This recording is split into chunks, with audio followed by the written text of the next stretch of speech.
Hey everyone, welcome back to the Npte podcast. This is Will Crane, your host.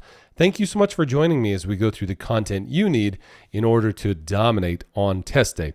And as we get started here, just a big thank you. Thank you for what you do. Thank you for the time and effort you put into this. I know that it will be a blessing, not just to you, but to your family, to your care, to your patients, to everyone you care for over the years, that it's going to be a real benefit to all those around you. And I just thank you for the effort you're putting in now in order to dominate on the exam. So today I've got a practice question for you. This is related to the gastrointestinal interventions section on the exam. So the gastrointestinal system, it is not a large system on the test. It's somewhere between 3 and 6 questions related to it. So definitely not one of the larger systems. However, it does fit in the other systems category and worth spending some time on. So I've got a practice question for you here today related to that. But before we get to that, just a quick reminder that we will be starting up our crash course series right here. We actually start that 3 weeks before every test day. So as I'm recording this, we're just coming up into the October test cycle season. And so a little bit of pumpkin spice latte, plus you've got the opportunity to jump into our crash course. This is a 3-week accelerated course going through the big 3 systems: cardio, musculo, and neuro.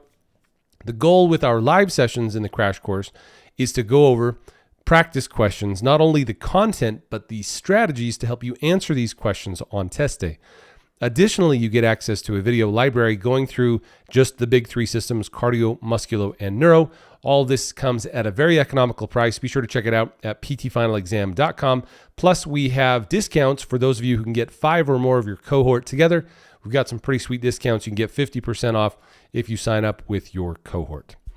And by the way, you can get your university to sign up for it, get your class president, whoever it is, your class liaison, to arrange that. It works out super, super nice. So be sure to check that out. Again, ptfinalexam.com. You can find out all the information about our crash course series that we run for both PTs and PTAs 3 weeks before their respective test dates. All right, so with that, let's go ahead and dive into our practice question for today. As per our usual, I will read to you the question and answers, give you a moment to respond, and then we will talk about it together. Here we go. A patient in a long-term care facility is referred for physical therapy intervention for mobility training. The patient's chart indicates that the patient currently has abdominal cramping and tenderness and watery diarrhea 3 times daily. When treating the patient, which of the following precautions will be most appropriate? Option 1, don gloves and gown when in direct contact with the patient. 2, don N95 respirator when entering the room. 3, treat the patient in a positive pressure isolation room. Or 4, use alcohol-based hand sanitizer before and after treating the patient. So again, we've got a patient in a long-term care facility referred for physical therapy intervention for mobility training. The patient's chart indicates that the patient currently has abdominal cramping and tenderness and watery diarrhea 3 times daily. When treating the patient, which of the following precautions will be most appropriate? Don gloves and gown when in direct contact with the patient. Don N95 respirator when entering the room. Treat the patient in a positive pressure isolation room. Or 4, use alcohol-based hand sanitizer before and after treating the patient. All right, so this question, it doesn't out and out tell you that the patient has Clostridium difficile, but these are the key or the hallmark characteristics of C. diff, Clostridium difficile, which means you need to have contact precautions. And so option 1, don gloves and gown when in direct contact with the patient. That is the clearest, most correct answer here. When you're talking about Clostridium, and what's interesting is they've actually, there's an update on the name, that it was formerly known as Clostridium difficile, and you may see that on the test. You could also see Clostridioides. It's such a funny word. See if I can say it right. So Latin roots for all these bacterial names. But Clostridioides difficile is the more formal name, or the current name, Clostridioides difficile or Clostridium difficile. Both of these are correct names for this gastrointestinal disease, that it's characterized by pretty significant abdominal cramping, stomach pain, stomach pain and tenderness, in addition to watery diarrhea 3 times or more in a 24-hour period. This is typically a hospital-acquired illness. although there is some debate. So as you look through the full chapter about C. diff, you'll note that there is some debate about precisely where it's coming from, whether the spores exist just in the environment and they remain latent in the patient until something, usually some type of immunocompromise occurs as a patient ages, or perhaps they're sick with something else. There's that theory.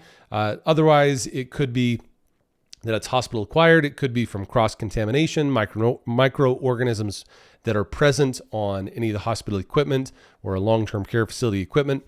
So there's a lot of theories about the precise mechanism of transmission.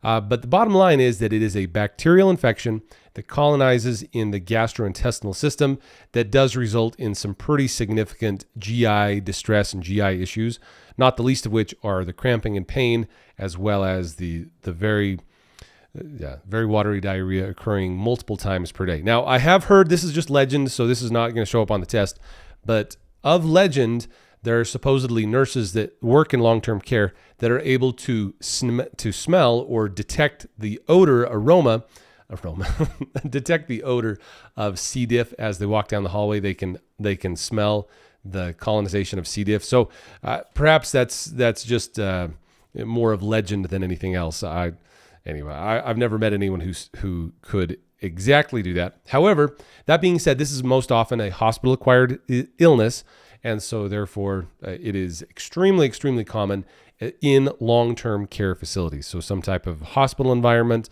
skilled nursing facility, all this would be extremely common. Of note here, C. diff is typically antibiotic resistant, and in fact, that can often lead. There's kind of this irony here that if a person is on antibiotics, it can actually lead to the flourishing of C. diff. And certainly some of it is antibiotic resistance, but there's also some theory that if you've eliminated healthy flora from the gastrointestinal system, it permits C. diff to flourish. And anyway, a couple of theories about that. But the bottom line is that often has a correlation with the older adult population, has a correlation with antibiotic use, and then is most often present as the abdominal cramping and pain, in addition to the watery diarrhea multiple times per day. What's also interesting is that it is typically treated with a more powerful antibiotic like vancomycin. That's one of the more common ones. It's not always successful, and so there is some evidence to support fecal transplantation. I know that sounds really weird, but fecal transplantation, which could promote healthy flourishing of healthy bacteria in the gut, so you get better colonization there.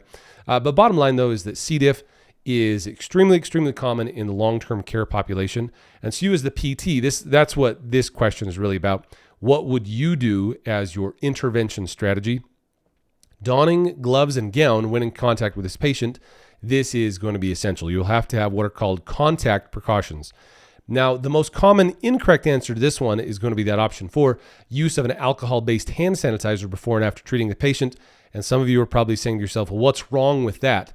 Well, C. diff is specifically resistant to alcohol-based hand sanitizers and requires soap and water disinfecting protocols. And so bottom line is that if you're treating someone with suspected C. diff, you cannot rely on alcohol-based hand sanitizers.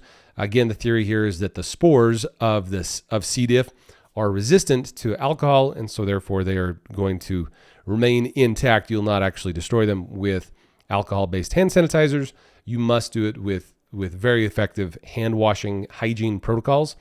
And so therefore, of the answer options listed, again, donning gloves and gown when in direct contact with the patient will be key as a part of your contact-based precautions. Now, these other answer options, so we already talked about alcohol-based hand sanitizer is insufficient. You must do soap and water hand sanitizing protocols. These other incorrect answer options, don an N95 respirator when entering the room. That would be more appropriate for some type of airborne precaution illness. So on the list would be like tuberculosis or measles, the varicella viruses, the zoster viruses. Those are all airborne precautions. The viruses can become airborne and float up and down the hallway more than a few feet. And so that's when you would absolutely have to have a respirator. And then finally, the final incorrect answer option is treating a patient in a positive pressure isolation room. That's typically used for an immunocompromised patient. So like someone who's on chemotherapy, they'll be placed in a positive pressure isolation room. And that positive pressure is pushing air out so that no diseases can float in through the doorway, so to speak, that it's pushing all the air out. So filtered air is coming into the room through a main duct, and then it's being pressurized and pushed out so that you don't get any contaminant from the hallway coming in through the door. So, and you'd also probably keep the door closed, but generally speaking, if and when the door is open for treatment personnel to walk in, you don't get anything floating in with the treatment personnel. All right, so there you go. So this question, it does kind of fit in two categories. So I didn't warn you about that, but this is the gastrointestinal intervention section. So talking specifically about C. diff and treating patients that have these bacterial colonizations. Additionally, it's about safety and protection for the caregiver. So it's a little bit of both. I'll be honest with you here. But again, you do need to know this about C. diff, that it has the abdominal pain and cramping, in addition to the watery stools, watery diarrhea. And you have to just, even if you don't know that it's a C. diff, the risk is extreme. That you're in a healthcare facility, long-term care facility, and they have these symptoms, then it's going to be, I can say almost categorically it's going to be C. diff. And if it's not C. diff, it's probably just as bad, so you'll still follow these same contact precautions. So there you go. There's your practice question as we talked about it with the gastrointestinal system, as well as a little bit of safety and protection in the non-systems. But of note, again, is that that C. diff is resistant to alcohol-based hand sanitizing protocols, and so therefore you have to use soap and water both before and after. So good and fastidious hand hygiene, in addition to all forms of contact precautions, which includes gloves and gown when in direct contact with the patient, disposable equipment, good cleaning before and after. So if it's not disposable, you need to have thorough cleaning. What is it? Usually with some type of bleach-based cleaning agent. It has to be pretty strong in order to avoid cross-contamination. And what do they call it? They call it antimicrobial stewardship. You have to have good antimicrobial stewardship, both as a facility, but also as an individual PT. You'll need to spend a lot of time with your antimicrobial stewardship, which I'd never thought of it in those terms, but I feel like we do that all the time. All right, so there you go. There's your practice question for today. Be sure to check out all the other episodes over here on the Npte podcast. Plus, if you haven't yet, it really just takes like 1 second. Go over and leave us a review wherever it is you listen to this podcast. You don't even have to write anything. Just click the stars. It super helps. Click that 5-star review. It really helps on Google Play, Apple iTunes, or Spotify, wherever it is you're listening to this it's And like I said, it's just a super simple thing that you can do in order to help spread the word about the Npte podcast. All right, we'll bring it to a conclusion. Thanks, everyone. Sure appreciate y'all. Keep a grin on your chin. Will Crane fist pumps all around. Happy studying, and I'll catch you all in the next one. Thanks, everyone.